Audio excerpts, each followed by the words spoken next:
Welcome to the Love on the Go podcast, brought to you by Carolina's Matchmaker. I'm Laurie, and for over 17 years, I've been helping singles find the relationship of their dreams all over the Carolinas. Along the journey, I've met so many amazing professionals and experts from various fields, and I'm excited to introduce them to you.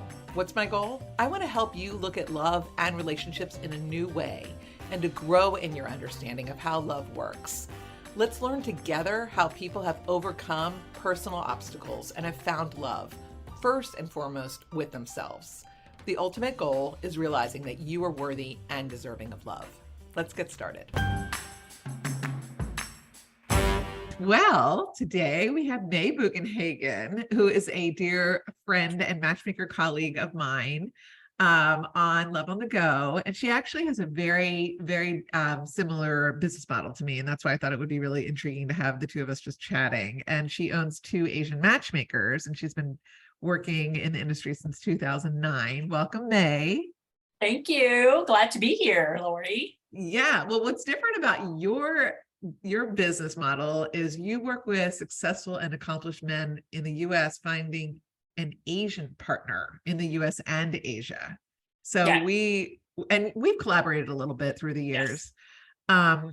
But that's different. That's a very unique niche. And so I thought that could be a cool way to start is, how did you get involved with your business and what intrigued you about working specifically with the Asian population?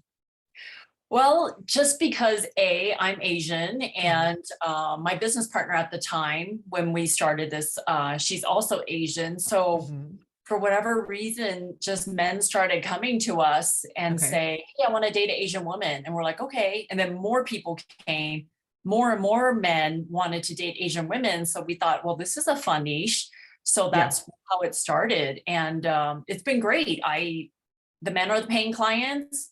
Women join my database for free. So the women are in my Rolodex and they get dates, and, I still vet them and interview them and make sure they qualify and all that. But yeah, it's definitely unique. So men who are Asian, as well as men of all ethnicities, hire you to date specifically Asian women. Correct. But a lot of the Asian men or Caucasian men who come to me, they also date Caucasian women sometimes, but their preference is Asian women. So I still enlist the help of, 300 and something other matchmakers all across the US, kind of like what you do. Yes. And ask them for help for Asian women and Caucasian women or Latina. So yeah, those are my three popular preferences of the men. So what is it about Asian women that men are so intrigued by, do you think? Well, they sometimes think they're going to get submissive women, which is not true because I am anything but submissive. Right. And a lot of times the men come to us because they like how the women are caring, kind, family oriented, a little bit more polite, probably like they think than the average Caucasian American women, or the men have been to Asia before for work or for the military, and they just love the culture, the food, the traditions. But a lot of it is very similar to the Jewish culture, value education, success, family oriented. Yeah, a lot of my Caucasian women love Jewish men. Like that's a very sought after preference of theirs. So. Interesting. Yeah. Well, so you're based in Denver, correct? No, I'm based near Colorado Springs in LA. I'm physically in Colorado, but my business is out of LA and all across the US, the men. Yeah, so nowadays we can do everything obviously virtually, so it's not an issue. And then you talk to matchmakers and collaborate with matchmakers from all over, like you said, to make those introductions happen. Okay. Yes. Wonderful. And how many people do you work with at a time generally? Very small, actually, 8 to 12 men at a time. So they get very personalized service, kind of like you, where you don't take a whole bunch of people and you don't know the names of your clients. That's right.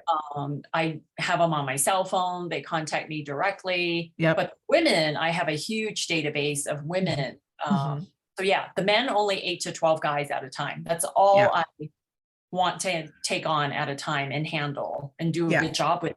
So Yeah, that's yeah, exactly my model. Yeah, you and I are yeah. very, very similar. And so what do you think is kind of like your greatest strength as a matchmaker? My greatest strength is to talk to the men Mhm. and kind of guide them, because they have all these preconceived notions of who they want. But then I start Mhm. asking them questions and they're like, oh, I never thought about that. Oh, I never thought about that. For example, a guy might say, well, I want a woman who looks young, and I want her to be like in her 30s, but I Mhm. don't want kids. I'm like, well, have you thought about the women who are in their 30s still want to have kids? Mhm. So that might be a tough one for you. Have you thought about that? No, I haven't thought Mhm. about that. Or they say, like, I want to date a woman in their 30s, but their kids can be grown up. I'm like, they are not grown up if they're only in their 30s. Like, have you done the math? So Right. a lot of times it's like these aha moments for them that they're like, oh, Mhm. okay, good. No wonder I'm hiring you, so you could do the thinking for me. So Mhm. yeah, it's just things like that. Right. And then what about the disconnect where you said earlier that some men think that Asian women are submissive? Do you need to have that conversation Oh, up yes. front? Like, listen, like, Right. why are you wanting to hire me, right, for this particular population? Like, what do you think you're going to be getting, right? Well, then I have to ask him more questions like, okay, are you looking for someone who maybe likes to cook, likes to clean, doesn't mind being a housewife? Like, those are Right. her goals, right? And that's Right. very fine if that's the case. But I guess it Mhm. doesn't really mean submissive. He just means traditional, and that he can Okay. bring the money in, and, be the breadwinner. So a Mhm. lot of times it's just helping them dissect who they're looking for in different terms. So So would you say that the majority of the women in your database are like, what percentage do you think want to kind of be at home doing this kind of traditional homemaker thing versus career women? probably a good 30%, I would say, would not Okay. mind being a stay-at-home mom, does Yeah. not mind not working, does not Mhm. mind having a part-time job, does Okay. not mind just being a loving mother slash Mhm. wife. Mhm. So a Mhm. lot of that, they see their parents were like that. The dad brought the money in, the mom stayed at Mhm. home, raised the kids. And I think a lot of women want that, or at least the Asian women that I come in contact with. So um, they're not embarrassed to say, no, I want that. I want the guy to make more money. I want the Mhm. guy to support me, and Mhm. financially, Mhm. and emotionally. So yeah, it's a good percentage for sure. Interesting. Um, it's interesting because I don't think that the majority of the women that are coming to me that are in my database want to be a stay-at-home mom or homemaker. It may be that they're interested in their spouses making a bigger income, so there isn't so much Yeah, stress on the both of right. them. But I think that is the difference between our populations for sure. Yeah. Yeah. Um, very good. What about like kind of the whole mystique about, dating an Asian woman, exotic and like, tantalizing and sexy and that kind of thing? Do you think that men are coming to you kind of with that agenda in mind? I do. I think the Asian women who come to me who still have the long silky hair, the Hmm. slender body, the Hmm. Asian features, and they're Hmm. not dyeing their hair blonde. They're not trying to Hmm. be goth looking. They want the Hmm. traditional Asian women that they see in ads, right? I mean, Hmm. that's why they're coming to me, is Hmm. there is a certain stereotype that they're looking for. Hmm. As much as we don't want to admit that, it's true, right? The men Hmm. still have certain expectations. Hmm. So the women are they get more matches if they do look like that, or act Hmm. like that, or they embrace their Asian traditions and Hmm. values, and guys appreciate that. So the women who might still live at home. A Hmm. lot of the younger Asian women still live with their parents. Even some of the men in my database still live with the parents after they Okay. from college. It's very common. It's very accepted. So that's not a big deal. But yeah, the men who come to me are still looking for the traditional Asian woman. But I have Asian women who came from Asia, born in Asia, and born here, who are Americanized, no accents, you know, so they also have to specify what are they okay with. Because if you just say Asian women, it's like, okay, I have 20 more follow-up questions, like Asia from what country, you know, at what age is it okay that she came over? What if has a strong accent? Are you open to Asian women overseas? Are you open to Asian women who still live at home with their parents? Like all those different things come into play. I remember one time I talked to a matchmaker and I go, well, what kind of Asian is she? What country? Like, what kind of Asian is she? And the matchmaker goes, she's Asian. I don't know what country she's from. I'm like, wait, what? Like, what country and like what dialect does she speak? You know, there's like 20, 30, 40, 50 dialects just in Chinese alone, you know? So those things matter to my clients. Yeah. So the more specific. It's so interesting. So when a very traditional Asian woman comes in with the long hair and perhaps lives at home, are you like, all right, you know, this is what we've been looking for her, right? Since it's like the preferred Asian. And the Asian men who come to me don't mind the Asian women still living at home, because sometimes the Asian men are still living at home versus a regular American guy right now. You know, it doesn't sound good if he says he lives at home, you know, like it's just different. So yeah, a lot of different factors. That's intriguing and interesting to me, because you're right. If you hear now a guy is living at home, you're like, well, what's going on there?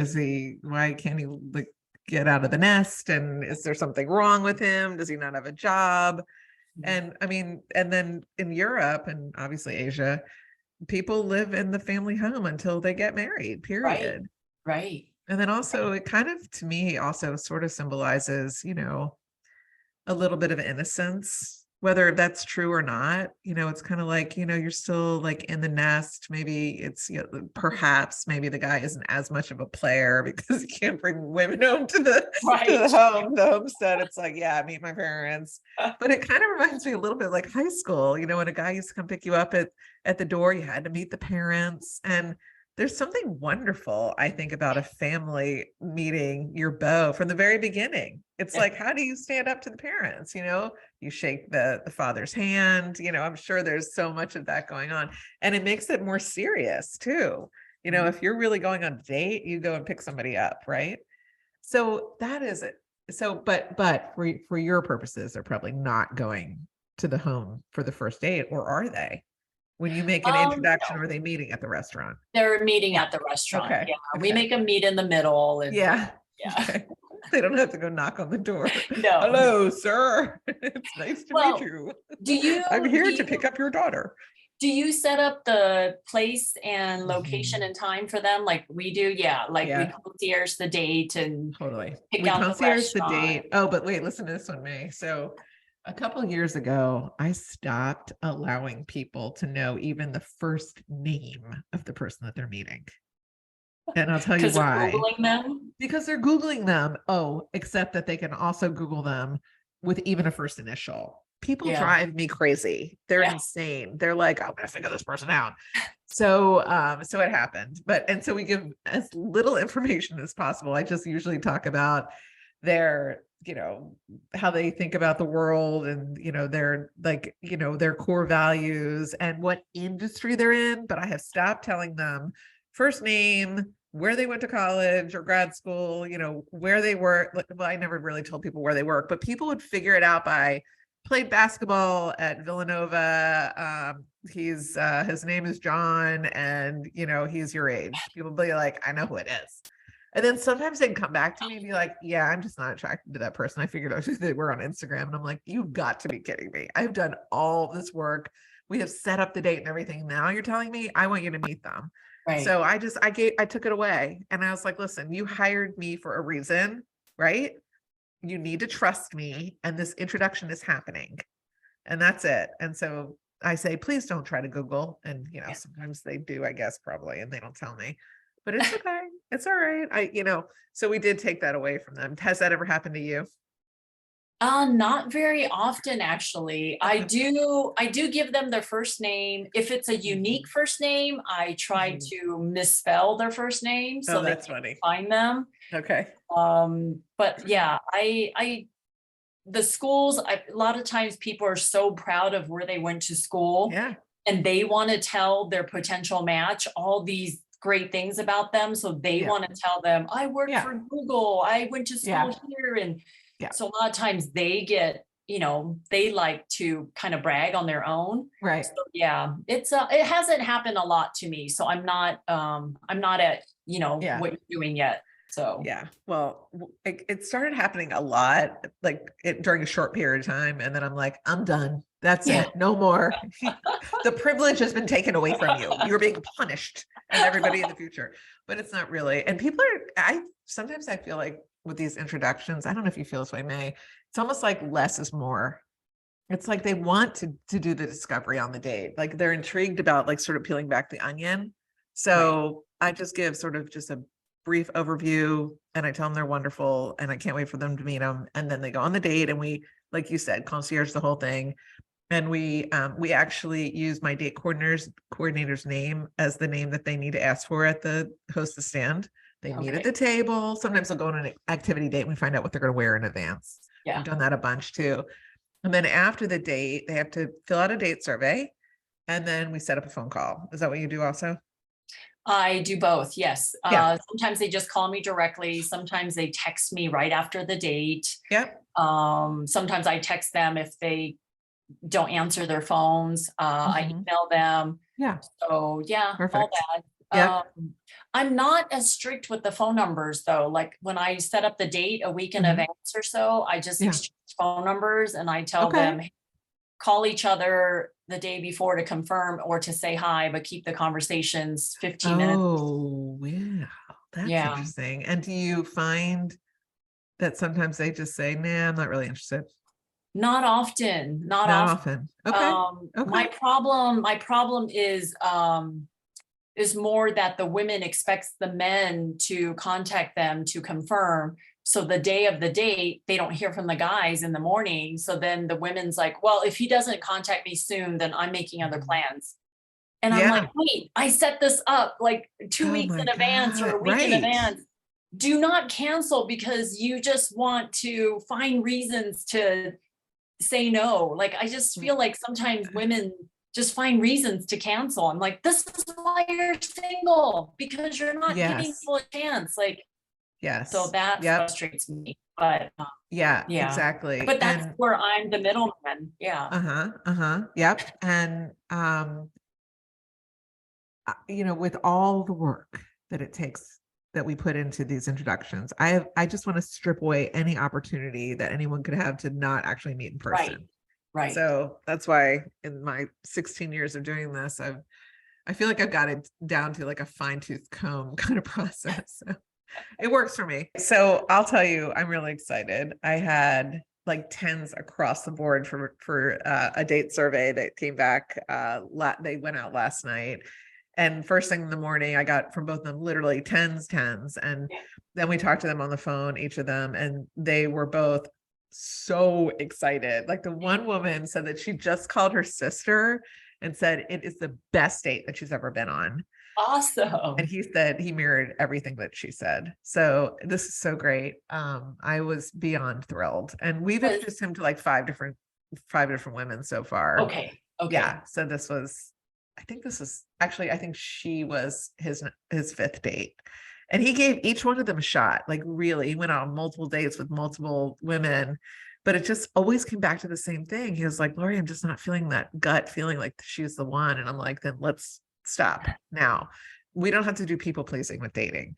Right. And he said, I have like this tendency sometimes, to go out with somebody longer than I should and not cut it off soon enough. And I'm like, listen, don't worry about that. Like, you're going to know it. And then when he gave that feedback, I was like, yep, there you go.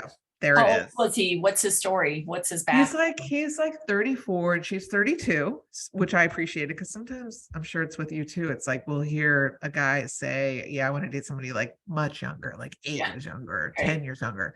Normally men in their 30s, in their early 30s don't always say that, Right. but in their later 30s, they will say they want to go 8 to 10 years younger. It's challenging sometimes, very challenging sometimes, but he's a great guy. You know, works for the family business, handsome, tall, like kind of chiseled features. Like he's kind of like a JFK look, which I don't know if you've heard this from people before. It's kind of like, well, why would somebody like that hire you? It's like, why wouldn't they hire me? You know Right. what I mean? Right. Like he's like a total, like the complete package. Yeah. And sometimes the complete package can be harder to match up than somebody who's not quite the complete package, whatever that means, right? The Right. complete package, whatever. But yeah, so he's handsome, well-educated, successful, fit, very sociable, just a good guy, you know, it's just a nice guy. And you know, he's of course, you know, looking for someone that he's very attracted to and somebody who he said he wanted somebody who's fun. He wanted somebody who had like a lively personality and could kind of go with the flow and you know, that didn't, you know, wasn't too structured. And so it took us a minute to like figure it out. And then we found her. And it was interesting because when she first came in, I was like, oh yeah, there she is. She's great. And we contacted her. She's like, I just started dating somebody. I'm like, well, wait a minute. You just filled out the application. What is going on here? But you know how people are. It's like they throw in an application, then all of a sudden they're on a second date with somebody and they're like, well, maybe, you know, I need to not pursue this right now. Right. So she came back to us. She's like, by the way, I'm back on the market. And I was like, well, then we need to make this match happen because he had just been out with someone else and it didn't work out. And then he was pretty open about kind of what he was looking for. Like I really like him because he's not that guy that's like, I want a unicorn. I want a 10 out of a 10. Like he's never said that before.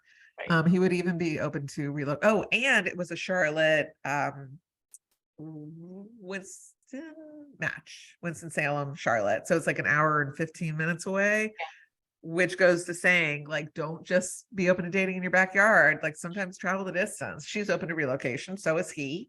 So who knows if it works out? Yeah. Crossing my fingers. One of them will relocate. That's all. And yeah, his family's in Charlotte. So I'm excited about it. Like I just have a really good feeling around all of it. And you know, I have another client who's like so happy right now. And every time I talk to her, she's like, Laurie, I never would have met him if it wasn't for you. And she hired me for my online dating coaching program, where I manage them completely online. And they have to be involved as well. It's like a real partnership with online dating. And she met a great guy. Again, she lives in Raleigh and he lives in Charlotte. So you do a lot of the long distance ones too. And it was a complete in her second week of the program. So I was like, yes. And every time I talk to her, she's like, I could have done this without you. Could have done this without you. And it's just like, it feels so good as a matchmaker. I mean, I know you and I both know that can be the most challenging job in the world, right? It is definitely challenging, but it's also a fun job. I mean, matchmaking is not for everybody. I know it sounds like a sexy job and everyone that I talk to likes to talk to me about it. Or if you go to a networking function, people want to talk to you about it. But it is a lot of hard work and you really have to have thick skin and be a go-getter. You can't, I don't understand how someone can do this on the side and have another job. I'm like, no way. Like I would not be successful at this if I wasn't 100% in. I just feel like that makes a difference. I mean, the matchmakers that we talk to, I feel like the ones who are truly successful are the ones who this is their full-time job and they're 100% paycheck. They're not relying on something else to carry them. So, but yeah, I mean, yeah, matchmaking is tough, man. I mean, but I love it. I mean, you've been doing this 16 years, you said, right? I've been doing this since 09, so 13 years. This is the longest job I've ever had, like, out of all my other careers and things like that. So very fortunate to be able to do this. And Oh, I don't know if I told you, but I'm also training Asian matchmakers Ooh, so I want to, I don't know, start a Asian matchmaking institute, if you will. I But love that. the thing is, it's to really create Asian matchmakers to Mhm. build my circle of Asian matchmakers. So we help each other out and make it easier to match our clients. So I'm in the midst of training one right now, and she's great. I've already referred a couple clients to her that she's Okay. taken over, and it's just a different way of doing more business, I guess. After Yeah. 13 years, I'm kind of pivoting into something new, but it's just going to be better for my clients to have have more pockets of Asian matchmakers throughout the US. So I think that's going to help tremendously. So yeah, I'm looking forward to developing more Asian matchmakers that way. I think that's brilliant. Good for you. Yeah. That's so incredible. And May, do you feel comfortable? Well, I want to talk about your husband and Okay. your kind of your love journey, Yeah. Yeah. because you got married kind of recently. Is that a second marriage or a first marriage? Tell us a little bit about your love story. Okay, it's my first marriage. I'm a Okay. total late bloomer. Okay. With dating. Okay, going back to Asian parents, right? Like Yes. they expect you to get good grades, go to a good college, and all of a sudden you have a job, and then my Mhm. parents are like, "Oh, where are my grandkids?" But it's like, "Hello, mom and dad, you didn't allow me to wear makeup. You didn't allow me to date. How am I supposed to magically behind your back pop up these grandkids for you?" So that's kind of what happened to me, is like I didn't have any Mhm. dating experience, even through Mhm. college, I didn't really date. I was, virgin until I was, I don't know, 18, 19. I mean, I don't know Okay. if that sounds old, but yeah, a lot of my friends were having sex when they were 16, right? So Mm. so yeah, I was a total late bloomer, and I met my husband, speaking of long distance, we dated long Mhm. distance. I was in LA, he was in Mhm. Colorado for a year, and then we dated long distance when we're in New Orleans. I was in New Orleans, he was in LA. Okay. So, and he's 10 years younger than me. Oh my gosh, I did Yeah, not know that. no one knows That that. is No one assumes well, that. now everybody knows. Right. That's the thing. It's like, okay, Asian women, we all look younger than we are. And, I met him when he was 26 and I was 36. Okay. So we both worked at Enterprise Rent a Car. I was his boss's boss. So I was way up in the company, and he was like a brand new management trainee. But we didn't start dating until we both quit the company and we Okay. reunited outside of Enterprise. So that's kind of how we met. And we dated for 10 years, Laurie, 10 Wow. years. Wow. Then we moved together from LA to Colorado, which is where his parents are from, where he grew up. Right. So then we moved here, and then we got married in 2017. So we've been together for 15 years, but we've been married only 5. So I was a total late bloomer. And I believe that women can find love if they just don't put all these parameters, like they have to be this age, he has to make this amount of money. Like I Mhm. was always the breadwinner in our relationship. Like I Yeah. made Who cares? much more than he did, but now he's Uh-huh. making a lot more than I did, so Great. it just doesn't matter. Like I feel like all these Mhm. type A women out there are like, I'm looking for a guy that makes as much money as me, and he has to be this, and this. It's like, who cares about any of that? Like, Yeah. and I never thought I would date a smoker or marry a smoker, but he's a Okay. smoker. I deal Yeah. with, I don't like it, but yeah, I mean, it doesn't break our relationship. So That's yeah, interesting. I'm a Yeah, total, because that's like everybody's deal breaker is the oh smoking. yeah, yeah, Everybody's. yeah. Yeah, I don't even have any smokers in my database, but Yeah. it's like, it just happens. Like you just never know. Yeah. And when I was 36, I got together with him. I thought, I don't really care to have kids. And he's like, me Mhm. either. So we Okay. both decided that we didn't want kids. Mhm. Because if I wanted kids, I probably would have had them on my own, because Mhm. I always tell the women who come to me, it's like, if you're 33, you're Yeah. going to 34, approaching 35, like you better Mhm. stop being picky. Like you shouldn't even be picky on height, because if you want kids, you better just buckle down and find someone who has a good heart, who's That's kind, right. who's generous. Like Mhm. no one has ever said, oh, my husband is amazing, great father, great husband because he's tall. No one has ever said that. Like, I just want to strangle the women who say, Yes. I need a tall guy, whatever. Yeah. I'm 5'6". I dated a guy that was 5'6". Who cares? You know, I am 100% on board with you.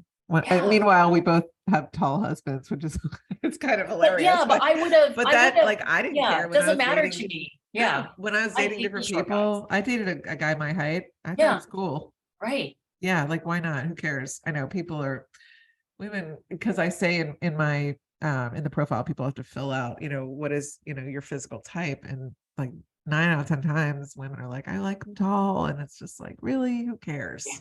I'm about to talk to a guy who's 5'8" and he's adorable. Hoping that he hires me. And I'm thinking, I mean, I could totally set him up. I'm gonna find open women. They're okay with 5'8". I mean, my own dad is, I mean, gosh, he's a short man. Like I want to say he's like 5'6" or something. Yeah. Best father in the world.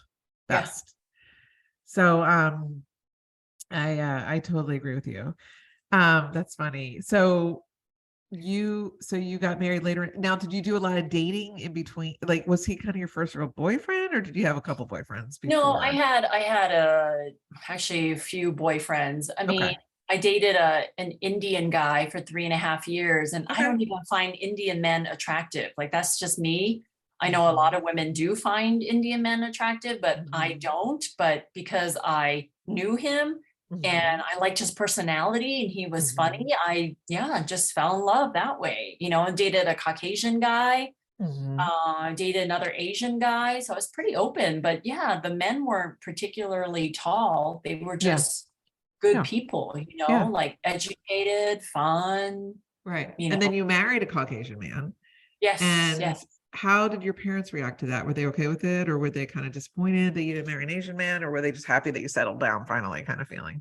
Well, my parents don't really speak English, Mhm. so they really had no say. Just kidding. No, no, they don't really, they speak okay English, like Mhm. conversational English, like hello, eat this, how are you? Like Right. very basic. So they liked Phil, my Mhm. husband. So Mhm. they treat him really nice. And it's kind Mhm. of weird because my husband can't really communicate with them. I mean, my dad Right. has, but Yeah.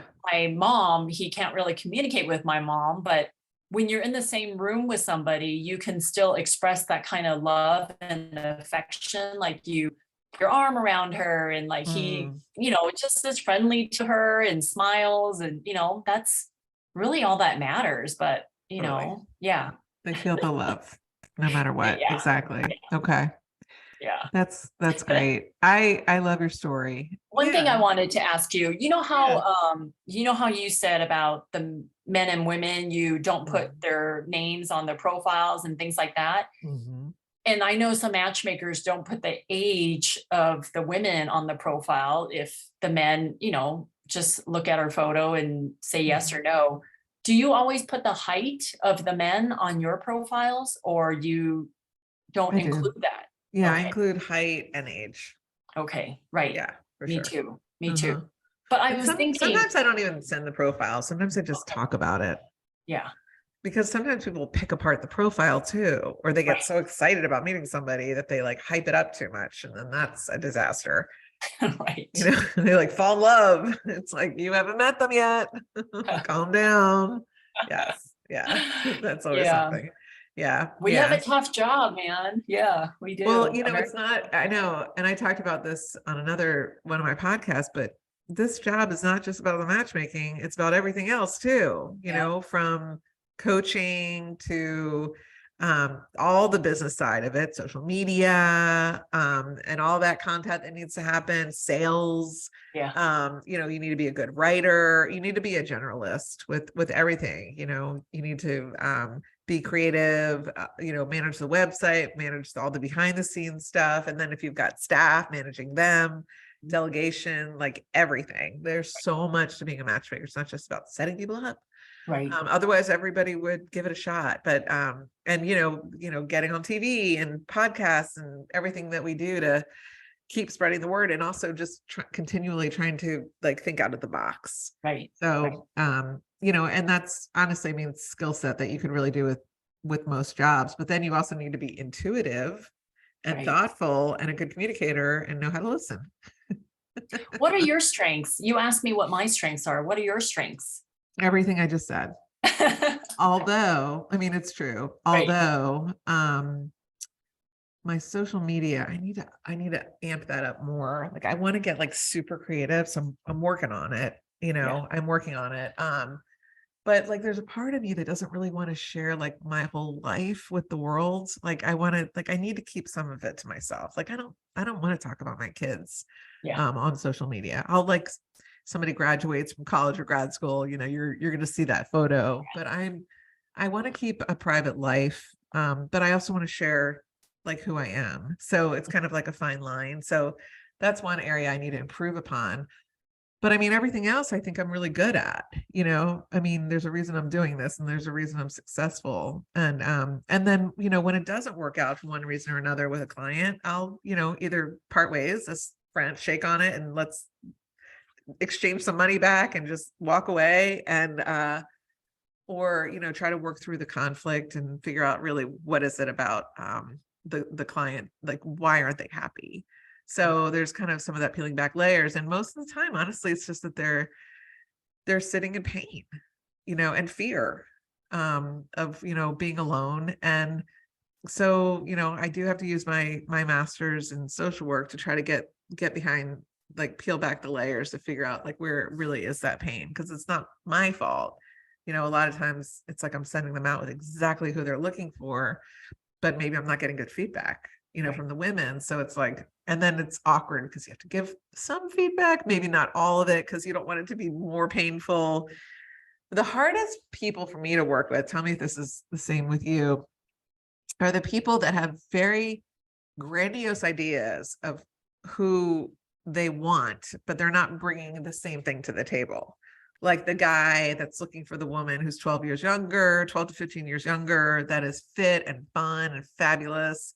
And he is kind of just an average normal guy, fine, right? But the women aren't they're thinking that the guy is too old and has an old vibe to them.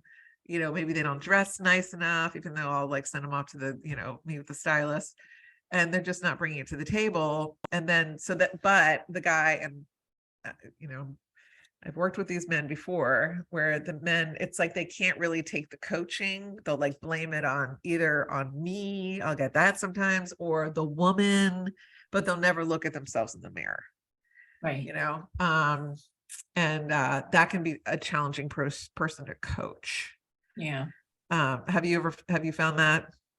Yes, I've had guys that I worked with one recently who didn't want any of the feedback. Like he thought there was nothing wrong with him. And sometimes when the men hire us, they think, well, just put the right person in front of me and I'll make it work. And I'll be at my best behavior and charm them. But it's not that way. Like if you're not used to being a good dater, you're not going to be a good dater when it matters. So it's like, I almost encourage them to practice dating all the time and practice conversation with everyone they meet. So when that perfect woman pops up in front of them, they will just act normal and not, it's just so hard to convince them sometimes. And, this gentleman is 60 and he wants kids, and I'm setting him up with 42 and younger, and he's not putting in the effort. And I'm like, well, you need to put in the effort, even if you don't like her. So I know you're capable of. That's right. A good dater, and I will set you up with better people if I know you're a good person, and if you're just a jerk, then I don't even want to work with you. Like, I don't. Yes. I know. Oh my God. It's so true. I've had that scenario many times. It's like the guy, I'll hear from the woman. Yeah. He just, I could tell he wasn't interested. And, as soon as he saw me, he looked crestfallen. And then I had to sit through the date and I felt like I was making all the conversation. Right. And then I'll say to him, like, what happened? He's like, well, I just wasn't attracted to her. It's like, I don't care if you're attracted to her or not. You better you're representing my company, Yeah. because Yeah. it looks bad on me, number one, if you're not kind to the women I introduce you to. And then number two, exactly, let me see what you can bring to the table. Right. Exactly. Because believe me, and May, I know you agree with me. It's like when we start to dislike a client, we don't want to work with them anymore. And then we feel bad for the women that we're introducing to them. And then we have to part ways. Right. Right. Yeah. Oh my God. That's not the kind of company I run. Right. It's like when my ethics, and when I feel like my ethical standpoint is being compromised, I cannot live with myself. And that's the way it is. Like, I won't take on a client if I don't think I can do a good job for him Right. or Same. her. She hires me for online dating. And also, like, you cannot use me as that kind of a service. That's what it started to feel like. It felt inside. So I just was like, you're done. Boom, you're out. So, But on the other side of that is when you work with a client and he's such a good guy, like always considerate, emails you back, speak to you respectfully, politely, and he's, positive. Yep. Even though his membership ran out, I'm still setting him up because I'm like, he's such a good guy. I'm going to find him somebody. I don't care if he's paying me, like. Oh yeah, I'll do that. There's that side, right? Of great 100%. guys. So yeah, what happens with those guys usually, if I go through, my 6-month program with them, and we're not successful in terms of long-term relationship, I'll set them up a couple more times for free. And then I'll say to them, why don't you rehire me? And I'll get renewals, because they want to keep meeting, and they'll come back to me and they'll say, Laurie, like, I'm just not meeting the quality of women that you were introducing me to. So like, I want to hire you again. Right. Yeah. So that's been, I just love the majority of the people that hire me, like 98%. And then the 2% I just get rid of. But that's the beauty of us having our own companies is we get to pick and choose who we want to work with, because I didn't come into business for myself to stress out. Like, I don't stress. So it's bad for our health. So we don't need stress. 100%. It is bad for our health. We are not going to be stressed out matchmakers. That's for sure. Right. Well, good. Well, speaking of that, let's call it a day with this conversation. We can go relax. Tell me, how can people find you? What are your socials? And do you have a favorite charity? I can be found at Two Asian Matchmakers.com. My website is Two Asian Matchmakers with an S.com. And I'm on LinkedIn. I'm on Facebook. I'm on Instagram. I'm on TikTok. Unfortunately, I'm on all these social medias now. My favorite charity, gosh, what is my favorite charity? I don't really have a specific charity. Like a cause that you would. I love pets. I love animals. I donate to them. I don't donate time because I don't have a lot of time, but I certainly donate money and things like that. I'm a huge dog lover. I have 2 dogs and 3 cats. And so, yeah. Oh, so sweet. Yeah. Thank you for having me today. I appreciate it. Well, it was lovely. And I cannot wait to see you again in person very soon. Yes. Thanks, Laurie. Bye. Bye. Thanks for listening to Love on the Go. I hope you join us on our next episode. You can make sure to know when it is by following us wherever you listen to podcasts. Also, if you enjoyed it, it'd be great if you left us a review. I'd appreciate it. In the meantime, to learn more about me and how my team can help you, visit carolinasmatchmaker.com. Until next time.